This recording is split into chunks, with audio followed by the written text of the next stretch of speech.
Pour sa 6e édition, la crèche itinérante de Maurice Bianchi et Créa Calam s'est arrêtée à l'église Notre-Dame des Grâces au Grand Lancy. Jusqu'au 17 janvier, les Lancéens pourront y admirer la reproduction d'un village sicilien de presque 90 mètres carrés. Tout a commencé en 2003, lorsque je me suis rendu à Cise, la région où je suis né, et puis j'ai trouvé des très belles figurines qui m'ont fait le coup de cœur en terre cuite qui étaient fabriquées en Sicile. Et quand je suis arrivé à la maison, je me suis dit, ça serait dommage de les exposer simplement sur un meuble, et il faut que je les mette en scène. Et c'est là que j'ai commencé à construire ma première crèche dans mon salon.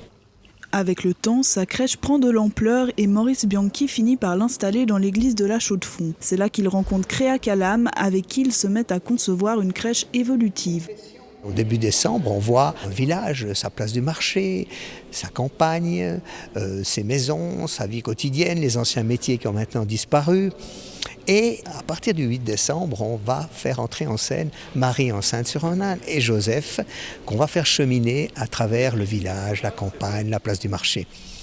Et le 23 décembre, bien entendu, ils vont arriver devant l'auberge en quête d'une chambre parce que Marie est sur le point d'accoucher. Et bien sûr, ils ne vont pas trouver de place et ils devront se contenter d'une pauvre étable qui, cette année, est située au milieu de la crèche puisque le thème, c'est la crèche de Noël dans la ville. À partir du 25 décembre, on met en scène les rois mages. On les déplace jusqu'au 6 janvier et à partir de l'épiphanie, la crèche ne bouge plus. Une façon originale de vivre la période de l'Avent, car la crèche géante de Maurice et Créa fait appel aux 5 sens des visiteurs. Les non-voyants ou les malvoyants peuvent venir voir notre crèche en utilisant leurs 4 autres sens, qui sont l'ouïe, en entendant les fontaines couler, le goût, parce qu'on peut goûter des petites choses dans les étals de la place du marché, l'odorat, on met des essences dans la crèche, et puis le toucher.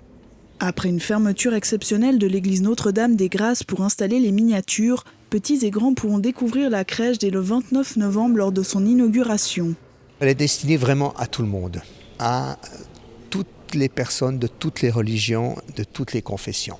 On a eu beaucoup de musulmans qui sont venus voir la crèche, des personnes athées qui franchissent la porte, qui des fois n'osent même pas franchir la porte parce qu'ils se disent « mais moi je suis pas croyant, je ne suis pas pratiquant, est-ce que j'ose rentrer dans l'église ?» Mais bien sûr, venez rentrer et venez voir peut-être une maquette, pas forcément une crèche. Alors le but, c'est pas d'évangéliser du tout, mais c'est de faire peut-être ressentir à des personnes des émotions, surtout pendant la période de Noël, qui est souvent une période qui peut être à la fois très joyeuse ou très triste pour certains.